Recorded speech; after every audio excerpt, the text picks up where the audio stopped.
Buzzed. Howard Bender, a.k.a. Roto Buzz Guy, is here to help you get through Thursday on Getting Buzzed.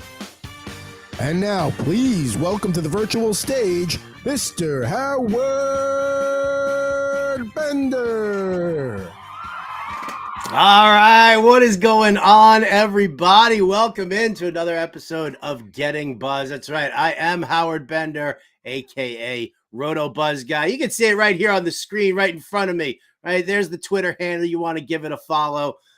Getting Buzz, a brand new show here from Fantasy Alarm and the Better Sports Network. It's sports talk, fantasy sports talk with a little bit of an edge. Let me bring you in to my co-pilot, right? The real master of ceremonies here, ladies and gentlemen, my man. He's at Puckin' Thoughts on the old Twitter machine. What's up, Adam Bernard? Dude, what's going on? I missed you so much last week, baby. I missed you so much. I missed you. I missed you, but I was away with the family for the week down on the beach by Santa Barbara, so I didn't miss you too much. I was enjoying my time down there. Went to the zoo. It's a good little family trip. Nice little take the family out. You look like you got a ton of sun, right? Nice and tan, rested and ready. Yeah, well, yeah, rested just to come back to here and, be unrested again. That didn't last long, but hey, here we are. There's nothing like hanging out at the beach and hanging out at the zoo just so that you can, I'm just going to sit in front of my computer for the next 72 hours straight. Love that. Yeah. Do you want a hug? I'll give you a hug. Oh, you should be. Come on, big guy. There we go. That felt good. Thank you. I see. There you go. That's what I'm all about. It's all about feeling good, right? That's what we're doing here. We're sitting here. We talk sports. We talk fantasy sports. It's fun, damn it, or at least it's supposed to be fun. When did it all get so crazy serious for everybody? Listen, you gonna throw $100 into a league and then just get all crazed and insane about it? No, you're certainly not. So have a good time with it here. That's what we're all about for at least the next 60 minutes. I've got an amazing show planned for you today. My special guest. I love this man. I love this man. You love this man too. He's the host of Jaguars Today on 1010XL Radio. He's also the game day co-host on Jaguars Radio Network. You also know him from the football diehards in the fantasy world on SiriusXM Fantasy Sports Radio. That's right. Mike Dempsey coming fresh off of some Jaguars camp today to join us here. We'll talk Jaguars, and I've got a surprise or two in the works there from Mike Dempsey. So buckle up, get ready before we bring him in, before we start having a grand old time at the Jaguars' expense. You know it, baby. Let's start talking some headlines here.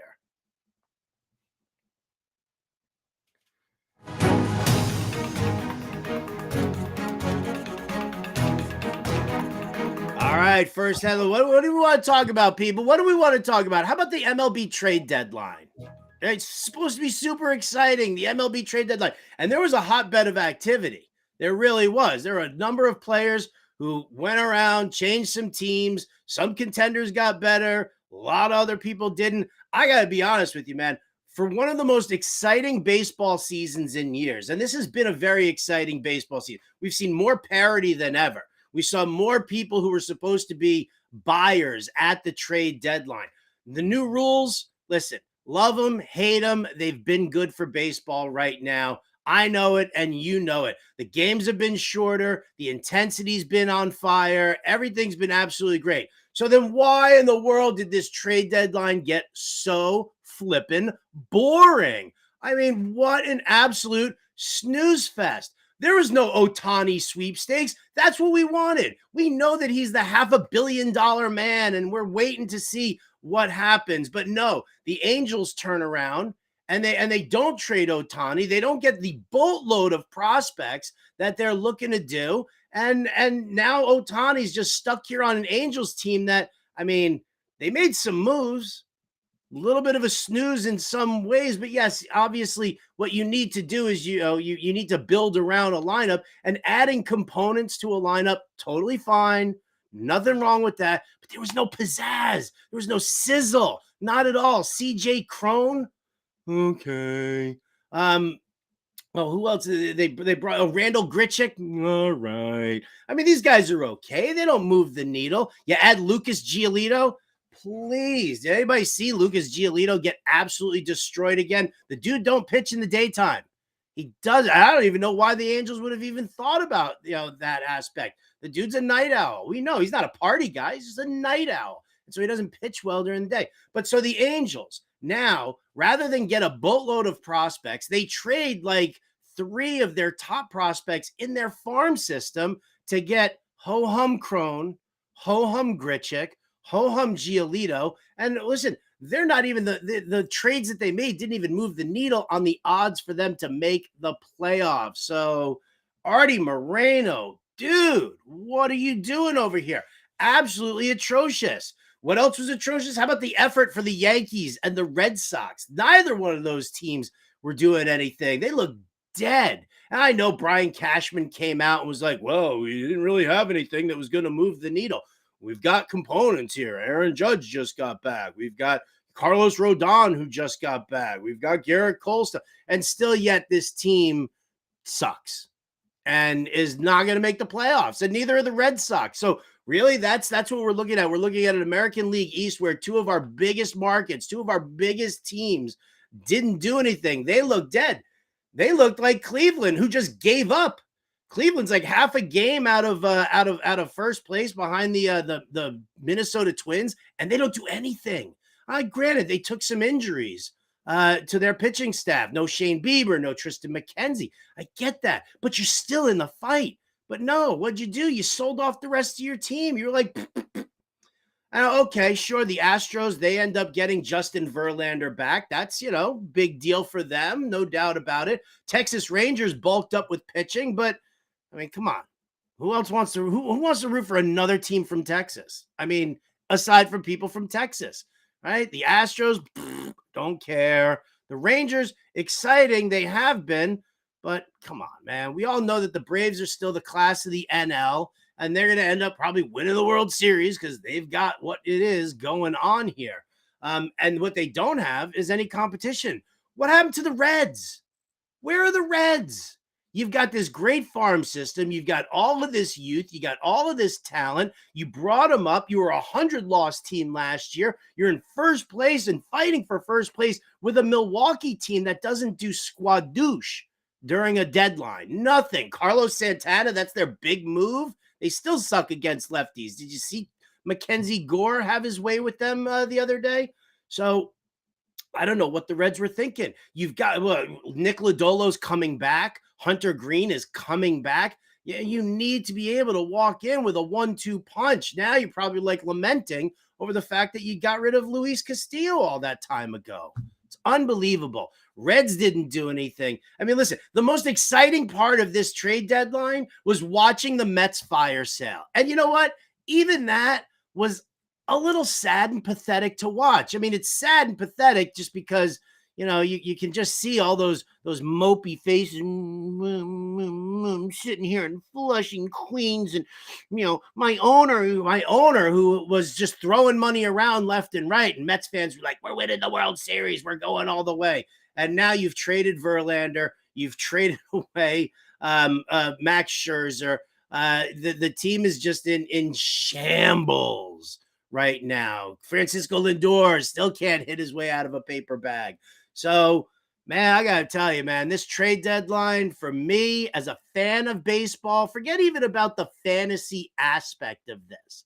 As a fan of baseball, we went from super exciting at the All-Star break that all these teams were going to be in it, that everybody was going to be fighting for a pennant race. And you know what? You got nothing right now. You got the Astros and you've got the Rangers in the American League. Sure, you got the Rays and you got the Orioles, but did either of those teams do enough at the deadline to really give themselves an edge? I don't think so. And the Twins ain't going to cut it either. So you're looking at a Texas team, whether it's Houston or the Rangers from Arlington, coming out of the American League and out of the National League again. I don't think anybody did anything really that's gonna scare the Braves. It's gonna chase the Braves. Dodgers didn't. Padres are still out of it. Diamondbacks, Marlins. None of this has happened. So sorry, baseball, but unless you want we see some like really, really sick playoff races here, you're going to fade once again as this juggernaut that is football plows through you and leaves you behind. Sad? Yeah, without a doubt. Incredibly sad. Speaking of the NFL, I mean, let's talk about it, right? The Hall of Fame games tonight. Cleveland Browns, New York Jets, Aaron Rodgers, Deshaun Watson, Nick Chubb. I don't even know. Breece Hall, maybe. Garrett Wilson, Amari Cooper. There's all these superstars here. Like, this is how much football rules the roost, because here it is, a game on August 3rd where if you glimpse the sidelines, maybe you see one of those players who I just mentioned. Maybe. But yet still, everybody's freaking out about the Hall of Fame game here tonight. Well, actually, you know what? NFL fans aren't really freaking out. They're all getting pumped. They're all getting excited, rightfully so. Just the normal rabid fan base is waiting for the season to start. You know who's freaking out? I'll tell you, for fantasy owners, fantasy football players.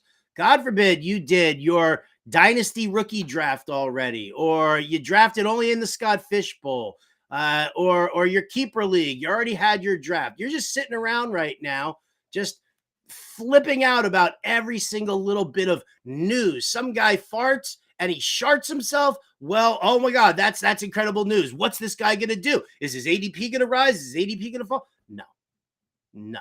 You guys need to rein it in. Fantasy owners need to rein it in. You want to talk about the walking wounded? We can talk about the walking wounded. But again, are these things that are happening right now really moving the needle that much? Cooper Kupp with a hamstring problem? Yes. Cooper Kupp with a hamstring problem is upsetting. But guess what?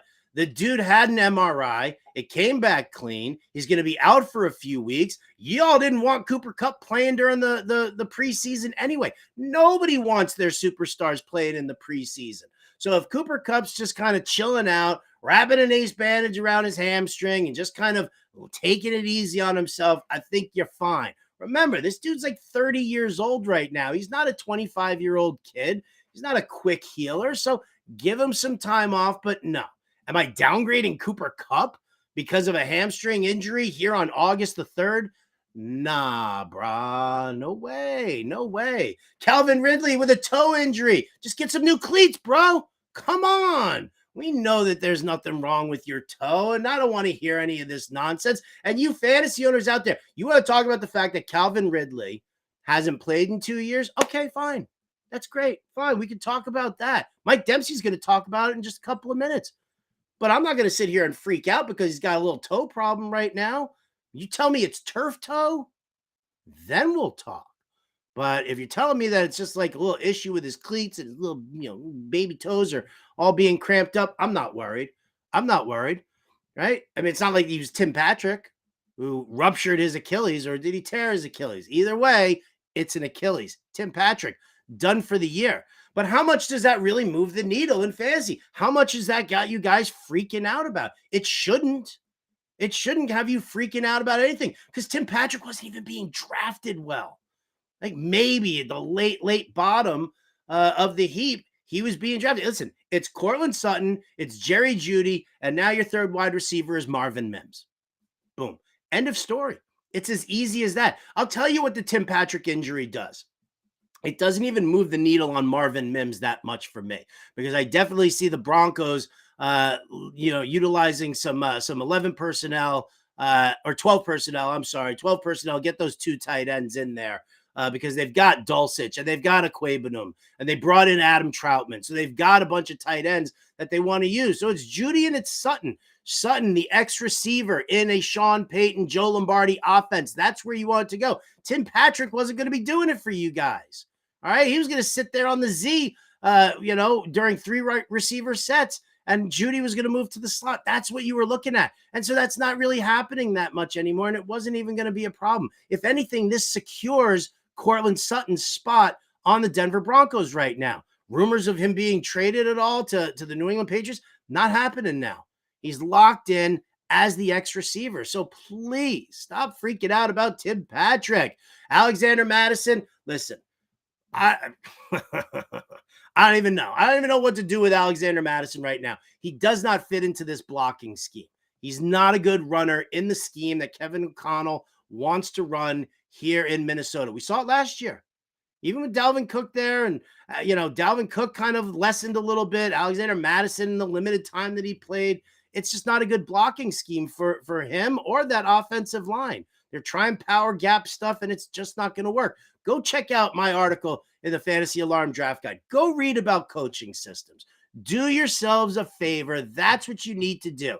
Understand the system, the scheme in which these players play, and everything will be okay. Because then you'll see who's the square peg being jammed into a round hole. Who's the player that's not going to fit? Who's the player that this system best caters to? I've got it all right there for you in the Fantasy Alarm Draft Guide, so go check it out. You know what? We got a flash sale going on today in honor of this big booming Hall of Fame game. So go check out Fantasy Alarm Twitter at Fantasy Alarm, and you can find that. It's back is the promo code. Go to fantasyalarm.com/draft. Use that promo code It's Back. Takes 50% off that draft guide right there. Right there. Now, you want to talk some big news here. We do have some really big news, and that, my friends, is the Alvin Kamara suspension. Now, listen, he pled down to a misdemeanor, okay, and then he just met the other day with Roger Goodell before any suspension was announced to kind of plead his case. I don't know what case he's pleading. Listen, it's likely 4 to 6 games, all right? Though some people think that because it's been pled down to a misdemeanor that he shouldn't even be suspended. Folks, please, did you see what I saw? Did you watch the video? I mean, unless the dude made some insane threats, did he really warrant being jumped in an elevator by Kamara and his buddies? I mean, how does he not warrant a suspension for just those actions? I mean, listen, just take a look at what they did to this guy here. Where's my picture? Where's my shot? Oh, yeah. No. Not only is that Rocky, but that's old Rocky. That's not him. Adam, show me the picture of the guy who Kamara and his buddies beat up.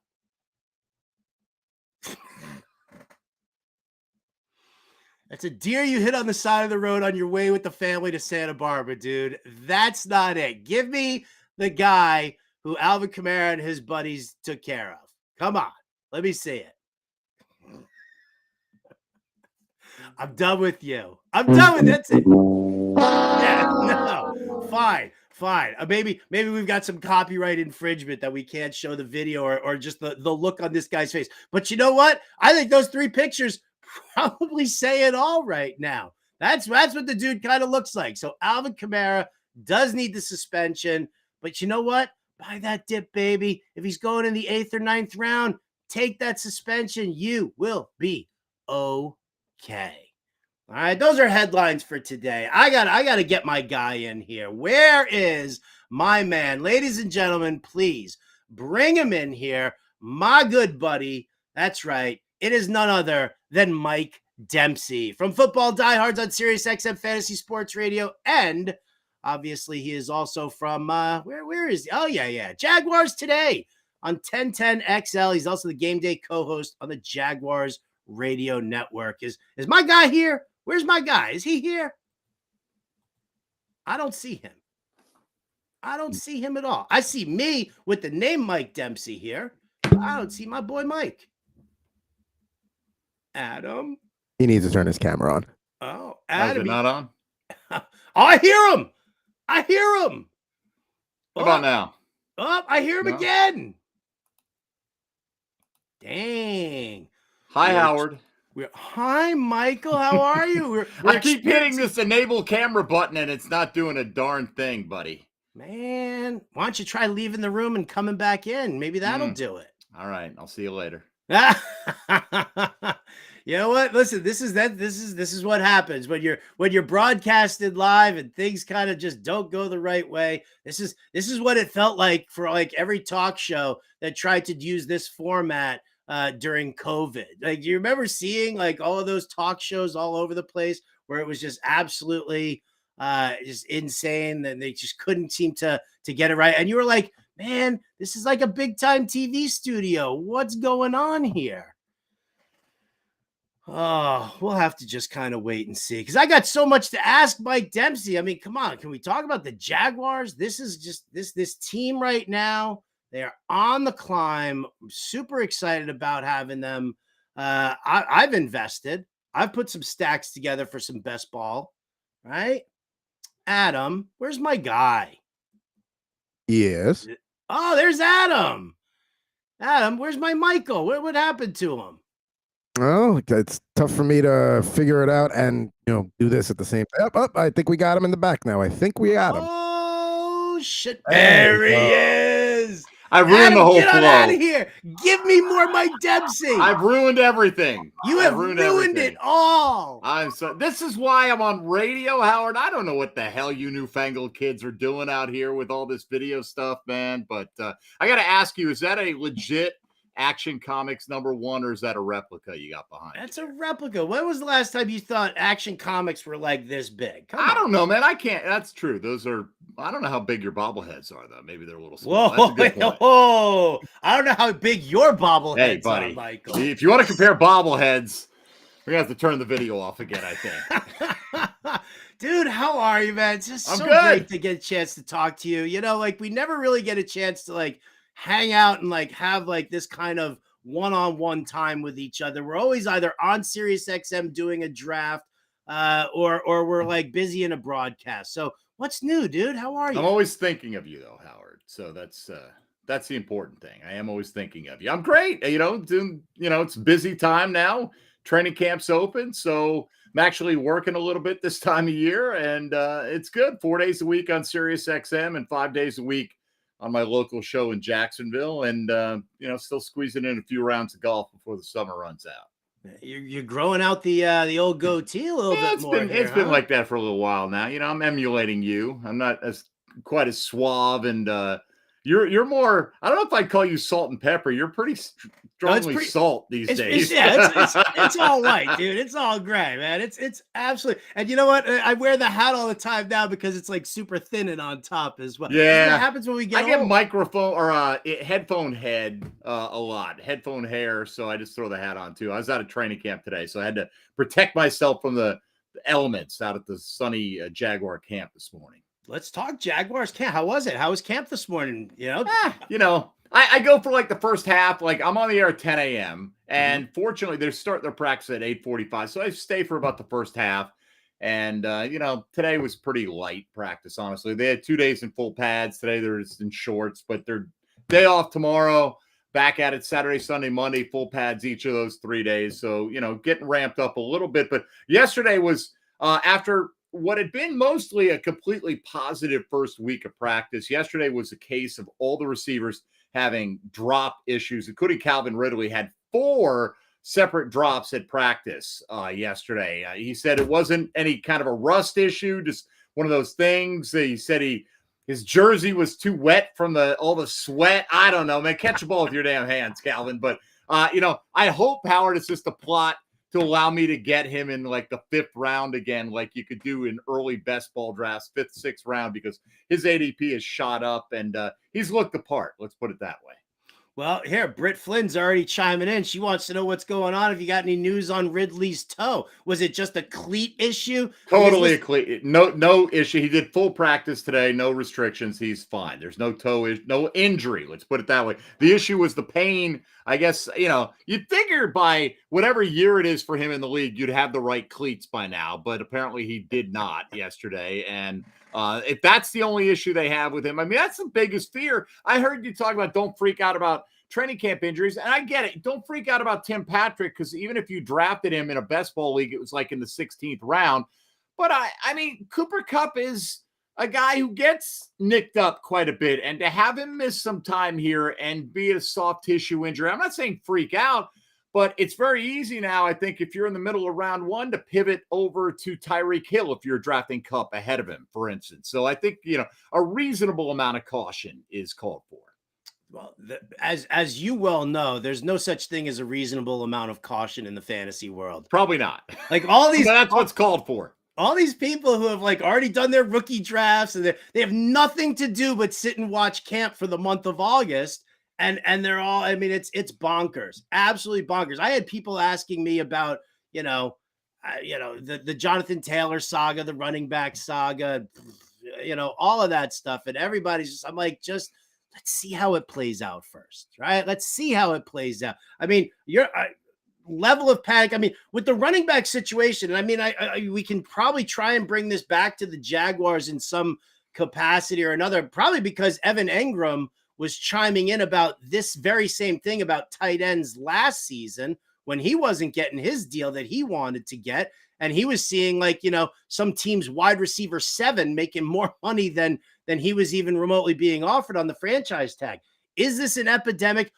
Is ownership going to, because they don't have to, but is ownership going to try and rectify this to make everybody feel a little bit better? I don't think so. I think, honestly, Jim Irsay just is not very tactful, but I think he probably represents the opinion of a lot of owners out there. Look, we've got a collective bargaining agreement. Okay, you running backs want to get paid more. Great. Who are we taking it from? Are we going to pay the receivers less now? Are we going to pay the quarterbacks less? I mean, it's the nature of how they value these positions. And I get it. These guys carry the ball a ton, but Howard, we all know, you know, putting aside specialists, the position that you can most readily step in as a late round draft pick and actually not only contribute, maybe even star in the NFL is the running back position. There's just too many bodies, and even the great ones are replaceable. And so, I mean, look, and the thing of it is too, the rank and file players don't care about the franchise tag when collective bargaining comes up, because only 6 to 10 guys every year are impacted. And most guys are thinking, you know what, it's not even going to impact me at all. And the average fan's not going to care that much either. I mean, we could sit there and academically say, okay, yeah, running backs are getting a raw deal, but when the franchise tender is over $10 million a year, most people can't relate to that. So shut up and play football, quite frankly, I think is how most of the public feels about it. And I would imagine the owners are in that camp as well. Yeah, I mean, listen, I've said it before. Ownership is, when it comes to the CBA and negotiations, ownership is playing chess. The NFLPA is playing checkers, because the rank and file cares about what's happening to them right here, right now. And they're looking at the economic situation for the next 3 to 5 years. They're not looking at ownership is looking at it 15 to 20 years down the road. And they're like, oh, okay, yeah. We'll give you your $1 billion in your retirement fund. We'll give you your $50 million in medical costs. No problem. Because they know that in 10 to 12 years, they're going to be getting over on all the players like they are doing right now. So, well, look at the value of franchises, how they go up, right? Shad Khan bought the Jaguars for 3-point-something billion. They've like more than like 2.5 times the value. Now that's just the nature of the NFL. These guys are getting filthy rich, but hey, you know what? You got to have money to make money sometimes, right? So look, the players have collectively bargained for their percentage of it. They're going to get what they're going to get. And I don't look, the NFL's just rolling along, making too much money. Yeah, you're going to see some disgruntled guys and maybe even some guys who get franchise tag hold out, but I don't see the logic. Okay, Josh Jacobs, they're not giving you what you want, so you're going to cost yourself over $500,000 every single week. It makes no sense to me. They're going to show up generally and collect their money and play, whether they're happy or not. Could not agree with that statement more. All right, well, Mike, let's bring it back to the Jaguars here, because this is actually, I mean, let's face it, you know, when Urban Meyer got tossed and Doug Peterson came in, whole brand new change, like change of culture, change of environment, an actual proven NFL winning scheme that they've done here. So, you know, there's no doubt in my mind that the Jacksonville franchise has gone absolutely incredibly, you know, increased in value here. Does this team continue to take the next step forward for you? Well, I mean, look, you never know with health, right? But presuming they have no worse luck on that front than any other team out there, this offense is going to be really good. They were the 10th best offense in the league last year. You basically replace Marvin Jones Jr. with Calvin Ridley. Plus, you've got all these guys in the second year of the offense. Trevor Lawrence, you know, goes from college. He's got to learn a new offense his rookie season. Totally inept coaching. Then he's got to learn a new offense last year. About halfway through the season, it all clicked in. Final 9 games, 15 touchdowns, 2 interceptions. Yes, he had 4 interceptions in the first half of that playoff game. And granted, had the Jags not made the comeback all the way back, I think the narrative around them would be different right now. But when you look at Ridley and Kirk and Zay Jones has looked phenomenal. I'm telling you, Howard, if Ridley wasn't out there and Zay Jones and Christian Kirk and all the rest were practicing the way they had, you think Zay Jones was some team's number one receiver. That's the kind of week he's had to open things up. You add Evan Engram, you add Travis Etienne, you add Tank Bigsby and Dearness Johnson, that backfield. I think they're really deep at running back. Jamal Agnew has been playing great as a fourth wide receiver option. So I think all the pieces are there for an offensive explosion this year. Big question is going to be defensively, do they have enough pass rush? But look, they're a team that won the division last year. It's not a very strong division. The schedule sets up well for them, 10 games against the 2 South divisions this year. So there's a chance they can have a really high seed and maybe even multiple home games. And whether they're one of the best teams or not, you got a chance to have, the Cincinnatis and the Buffaloes in the AFC maybe coming to your place. That can make a big difference in January. Now, we just saw that graphic pulled up here on the screen, and we can pull that back because I want to see, I need your thoughts here on this backfield because, obviously everybody's all in on ETN. But then, we got Tank Bigsby and we drafted him and he's been talked up as being a huge part of it. But then Doug Peterson comes out and he's like, I want Travis Etienne to push 1,600 yards on the ground. Mike, tell me how this backfield's going to shake out. Yeah, this is my opinion. And look, I ask this question a lot, right? I'm not down there every day and I'm talking to all the reporters and getting their opinions on it as well. And in fact, I was asking about that specifically today. I was talking with John Shipley from Sports Illustrated, covers the team, does a great job doing it. And we took it as more like Calvin Ridley, when he came out in the Players Tribune piece that he did earlier this offseason, said, I'm a 1,400-yard receiver. But then after that piece came out like a day or two later, he clarified, he said, look, that's where I feel I am talent-wise. This team may not need me to be a 1,400-yard receiver. What I'm saying is if they need me to, I can still be that guy. And we took it that Peterson is saying that kind of about Etienne. Here's the thing, Howard. Travis Etienne scored 5 touchdowns last year. Only one of them came from outside the 7-yard line. Now, he's got breakaway speed, and if he learns to hit the hole a little bit quicker, maybe he'll have a few more of those and it'll balance out. But Tank Bigsby, the name describes his style of play. He's a load to bring down. I think he can be a real red zone weapon for this team. I've asked other reporters down there, and they think Bigsby could get 1, 2, 3 series, not to spell Etienne as he gets tired on that series, but of his own. Like if he's getting 2 or 3 series in a game and getting the goal line work, I'm not saying he is fantasy startable every single week, but I do think there are going to be some disappointing weeks with Travis Etienne when all the other things are going right in the passing game and Bigsby vultures those goal line touches. Etienne's got great ability at over 1,500 yards, really in what was amounting to his rookie season last year. But I just don't know if the number of opportunities he's going to get this year can really rise that much. Dude, you're giving me like Fred Taylor, Stacey Mack vibes right now, and that's not good for fantasy. We know that's not good for fantasy. It's not, but that's a great comparison. Yeah, and Fred loves when I bring up Stacey Mack. Like Fred would have more touchdowns. He does. Yeah, I mean, I honestly I got a hug from Fred Taylor once when I brought that up. He does the post-game show on Jaguar Radio with us. Of course, then I tell Fred, if you had all those 1-yard goal line carries, you wouldn't have averaged 4.6 yards a carry in the NFL. But that's a whole other story. So look, Etienne's explosive, Howard. He had 5.1 yards a pop last year. I'm not saying don't draft him. I'm just saying if you're drafting him thinking he has a chance to break into the top 10 backs, I think you're going to be a little bit disappointed. And Tank Bigsby's been one of my favorite, kind of double-digit round targets as a 4th or 5th running back in best ball this year. And I've been scooping him up in a ton of dynasties as well, because it goes back to what we're just talking about with the running back position. Would it be that surprising if the Jags let Etienne play out this year and next year on his rookie deal, not even pick up the 5th-year option because they got a guy in-house already who's making a lot less? And, it certainly could go that way. I don't know that it will, but I don't think you can write that off. Very, very, very wise, sage words here, folks, from Mike Dempsey. No doubt about it. Let's talk passing for a second here, because obviously we know Calvin Ridley's locked in as the number 1. Christian Kirk, who did a great job, working out of the slot, did a great job last year kind of connecting with Trevor Lawrence. I guess the real question is in 2 – and there's even Evan Engram. So I guess the question is in 2 receiver sets, is it Zay or is it Kirk opposite Ridley? Because we already know in 3 wide receiver sets, Kirk will move into the slot and right. Zay is going to be on the outside. So 2 receiver sets, where are you thinking?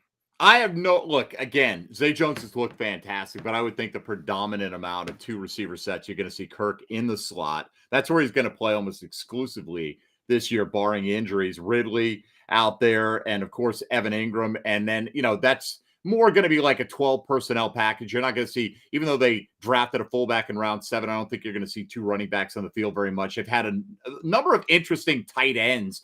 Garrett Prince is a guy probably nobody knows about, but he seems like he scores a touchdown every day in team drills. But a guy like that, I mean, that's great for him locking down a roster spot, but I don't think you need to look beyond Evan Engram at the tight end position. But you had that graphic up there. He had 73 catches. Kirk was in the 80s. Zay Jones was in the 80s last year. But here's the thing. The pie doesn't have to remain the same, right? Trevor Lawrence threw for 4,125 touchdowns last year. I'm not going to be shocked. In fact, I kind of expect that to go up at least into the mid 4,000. So let's say he's a 4,600-yard passer and he throws for 30, 31 touchdowns. And I may be, a little bit light on that, quite frankly. I think this is going to be a big season for him. So it's not like you're going to take Marvin Jones' numbers and just transfer them to Ridley. Obviously, Ridley's going to have more, but I think he can have a big impact and not necessarily destroy all the value we saw from these other guys. Zay Jones not going to be an every week fantasy player. There's no question. I think Christian Kirk can be a wide receiver 3 or a flex, and that's pretty much where he's being drafted. But I think Ridley, I think conservatively, I would say he's a wide receiver 2 with the upside to maybe crash the top 12 or so this year if everything breaks the right way. Definitely makes sense. Now, are we going to run it back with Evan Engram? Last year, 11th, 10th round, 12th round tight end. We talked about the fact that he was obviously going to see significant targets in the scheme. Now he's being drafted like a top 5 tight end. It's unreal. Not in the sense that it's unreal. I'm surprised. It's more in the sense of it's unreal. Is he going to be able to repeat this when you add another weapon like a Calvin Ridley? Because for me, his ADP is scaring the bejesus out of me. Like, I'm not drafting Evan Engram at his ADP because I feel like I need to pull back a little bit. Or am I wrong? No, I find more in my experience he's been going to like tight end 8, 9, honestly, rather than top 5. I'm sure there are examples where he does go that high. I have him as a number 1 tight end on a number of best ball teams, but it all depends on the value you're getting. And that was a big thing. Like you said, last year, you kind of got him almost as an afterthought.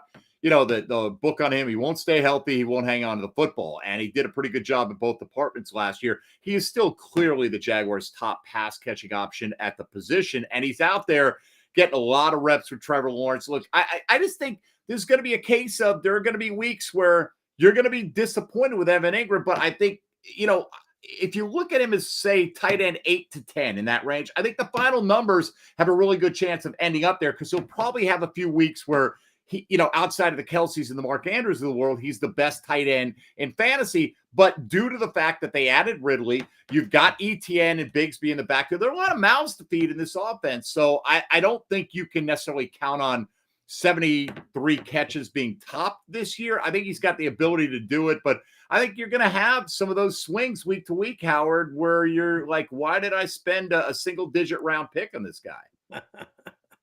It's always my biggest fear. Listen, tight ends. I know tight ends. We do the SiriusXM league together where you start 2 tight ends, right? It's Travis Kelce or bust. Is that still the case here?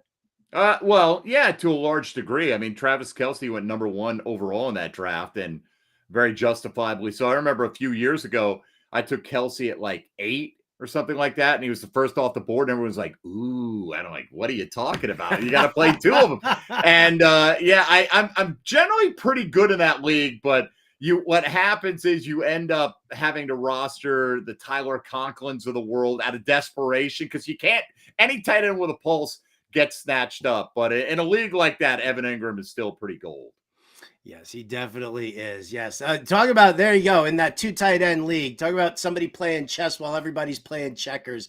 I think you just crushed us all with your tight end selections super early on.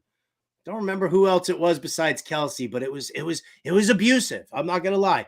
I know I took Pitts last year way too early. I'll say that. So, I think everybody took Kyle Pitts way too early last year in any league.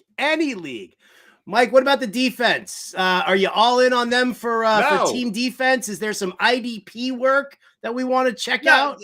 there's some value, I think. If you're talking about how good of an NFL defense they'll be, I think to be determined, right? And I think the offense, putting them in better positions, the offense got out of the gate slow in a lot of games last year. If this team is leading a lot of games in the third quarter, well, then you don't have to worry so much about playing the run on the way to the quarterback. You just pin your ears back, as they like to say. And, I think team defense-wise, you love the fact that you get 6 games in the division with Houston, Indy, and Tennessee. You get the entire NFC South as well. So there's some reason to feel that that's going to be advantageous for you. IDP-wise, like Josh Allen, metrics-wise, is good. He gets a lot of pressure. Usually don't get points for pressures, right? This is not a high-volume sack team. They had 35 last year. I'm hoping that they come to their senses and bring in a guy like Justin Houston, who's still available out there, a lot of pass rushers, and that would help. And I think being not just like the offense, second year in Press Taylor and Doug Peterson's system, second year in Mike Caldwell's defense will free things up. Plus, you've got a few guys. I think Devin Lloyd has a chance to have a breakout campaign. He's a first-round pick last year. He was Defensive Rookie of the Month in his first month in the league. And then he really kind of hit the rookie wall. His head was swimming.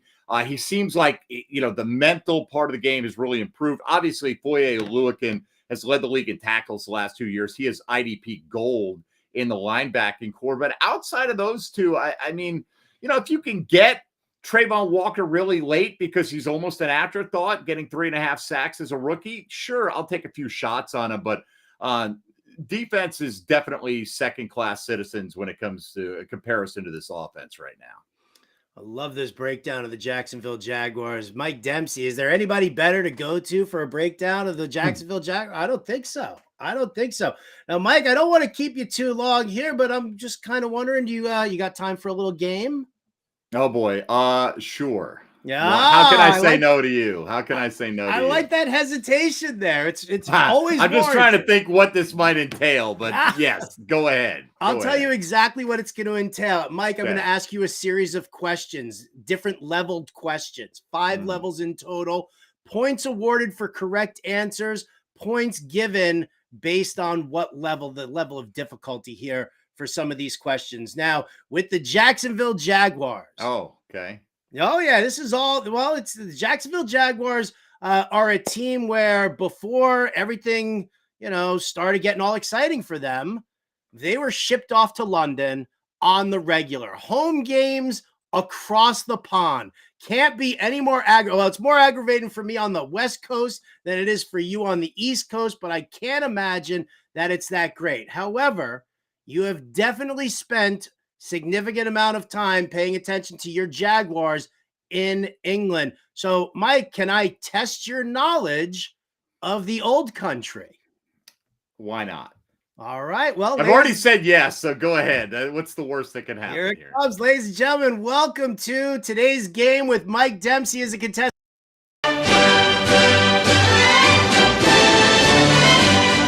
Take you to foggy London town. We're big shot tourists from everyone's favorite country, the USA.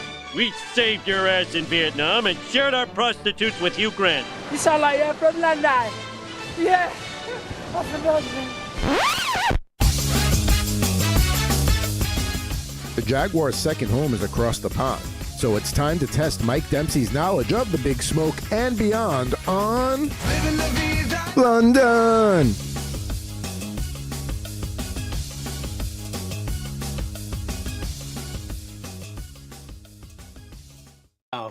All right, contestant Mike, are you ready? Yes. By the way, Ricky Martin's the third most handsome guy in that shot right here. Me, you, and Ricky Martin in that. Maybe not in that order either.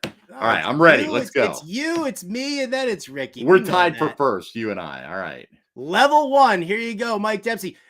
French fries are called chips in England. What are potato chips called in England? Crisps. There you go. That's one level. And, I honestly thought you wouldn't start off with a fish and chips question once you told me of this topic. So I am very happy that I had you nailed.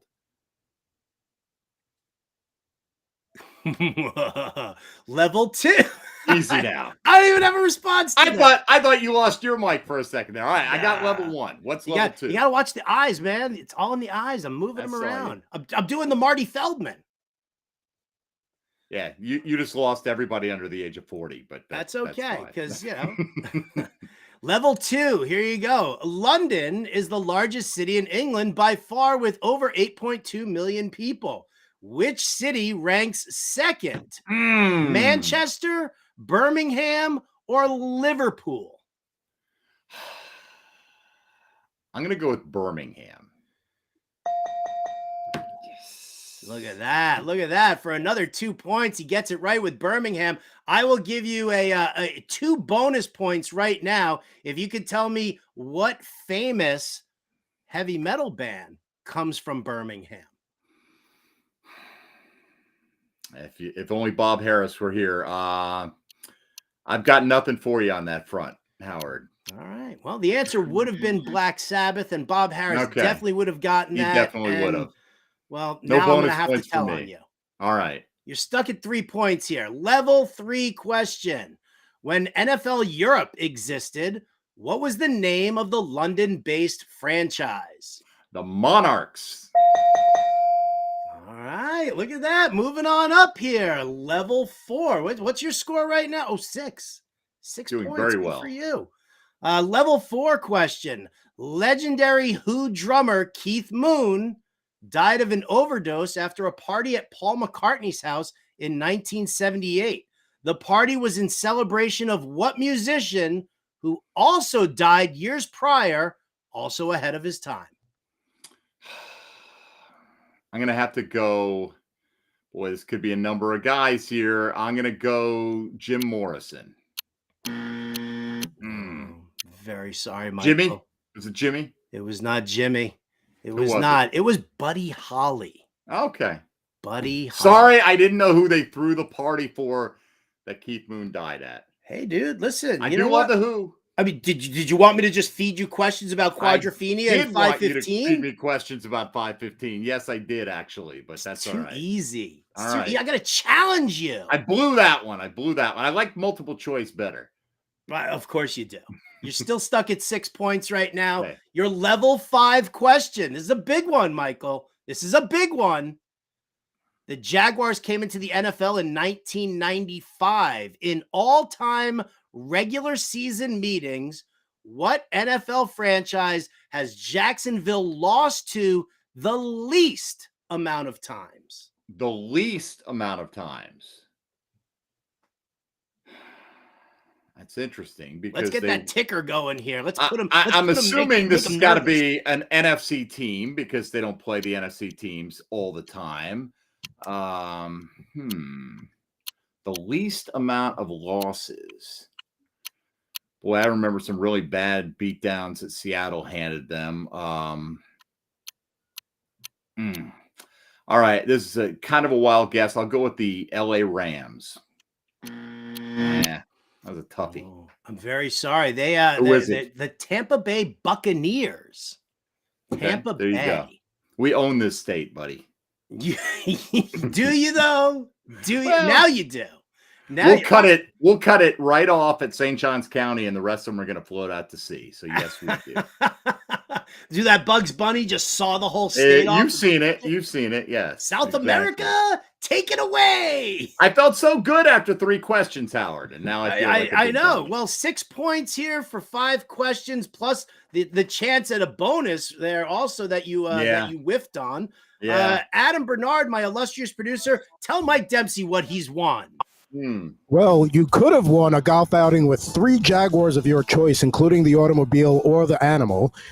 Since you finished with 6 to 10 points, you get free meals for life at the restaurant where Urban Meyer was caught doing the bump and grind. So congratulations, you got free meals for life in Dublin, Ohio.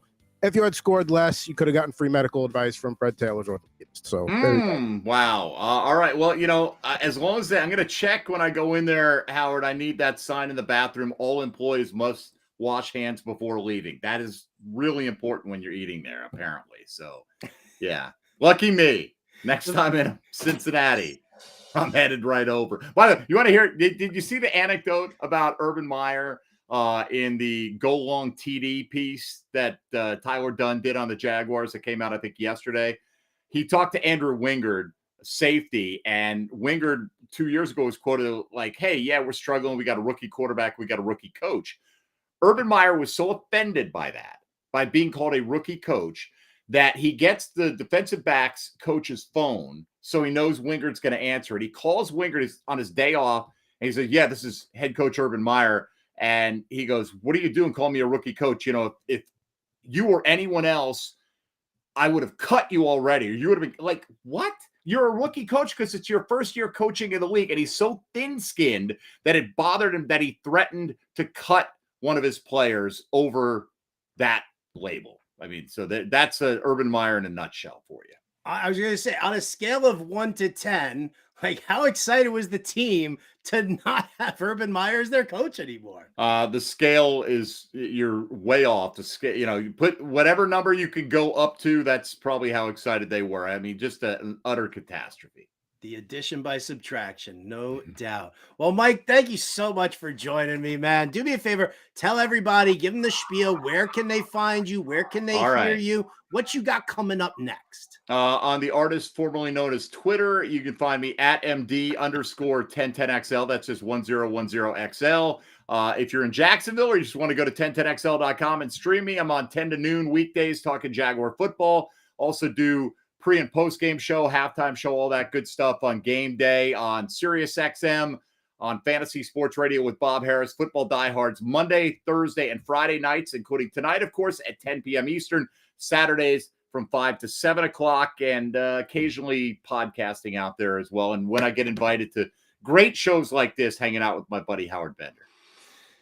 I'm so happy you were here. So happy to see you. It's nothing but a pleasure for me. And I definitely need you. I need more Mike Dempsey in my life. So I'm going to be like that bad penny who just keeps coming back, Mike. You know I love you, brother. I love you. And next time I'll know how to get my camera to work.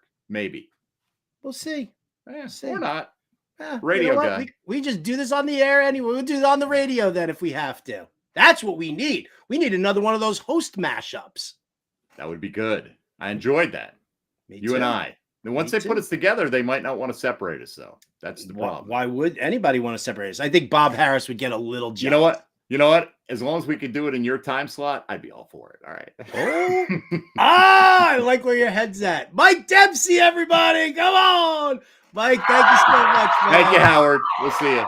Have a great day. Mike Dempsey, everybody. I love that man so much. I really, really do. Like, if you want to talk about just forget about the salt of the earth and everything like that, like, that was one dude who I vibed with immediately. Meeting him, SiriusXM, and just doing stuff with him. He is without a doubt one of the absolute best, if not the best, at what he does. I'm always in awe of getting an opportunity to work with him. So big thank you. If you don't follow Mike Dempsey on Twitter, you better do it. It's at MD_1010XL. Make sure you give him a follow. Check out everything that he does and that he brings to the table. You won't be disappointed.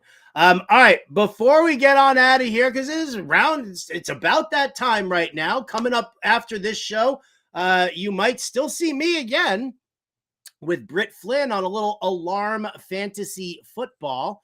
So you're going to want to stay tuned right here. If you're watching on YouTube, smash that like button, smash that subscribe button. We really appreciate everything that you guys put together. Don't forget, today for the Hall of Fame game, we have a flash sale going on. Go to fantasyalarm.com/draft. Use that promo code It's Back and get half off on the Fantasy Alarm NFL Draft Guide, which comes with, that's right, my cheat sheet.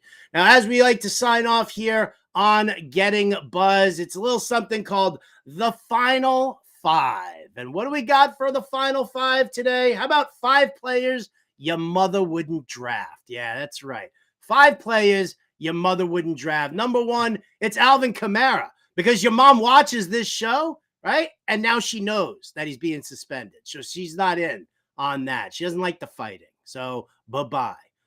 Number 4 on that list, how about Tyreek Hill? Smaller packaging, same thug flavor.